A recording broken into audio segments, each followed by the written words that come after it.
வணக்கம். இது எங்கள் வீட்டில் இப்போ நடந்துட்டுருக்க ஒரு நிகழ்வு. உங்கள் கூட ஷேர் பண்ணணும்னு நினச்சேன். 2 குருவி கூடு கட்டிகிட்ருக்கு. ஃபஸ்ட்டு வந்து ஜன்னலில் தான் கட்டுச்சு.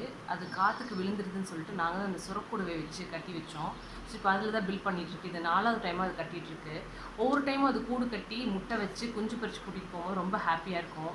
ஸோ நாமளும் வந்து குருவிக்கு அடைக்கலம் கொடுத்தோம் அப்படிங்கிற ஒரு சந்தோஷம் எங்களுக்கு எப்பயுமே இருக்கும். ஸோ இது 4வது டைமாக கட்டிகிட்ருக்கு. நாங்கள் ஒவ்வொரு டைமும் இது முடித்தோடனே நாங்கள் அது கூடை க்ளீன் பண்ணி வச்சுருவோம். உள்ளே இருக்க அந்த சத்தை இந்த இதெல்லாம் வேஸ்ட்டெல்லாம் க்ளீன் பண்ணி வச்சோன்னா மறுபடியும் வந்து கூடு கட்ட ஸ்டார்ட் பண்ணோம். இது ஒவ்வொரு டைமும் எங்களுக்கு பார்க்குறதுக்கு ரொம்ப ஹாப்பியாக இருக்கும். ஸோ உங்களுக்கும் இந்த மாதிரி உங்கள் வீட்டில் நடந்துச்சுன்னா நீங்களும் ரசித்து பாருங்கள், ஹாப்பியாக ஃபீல் பண்ணுவீங்க. நன்றி.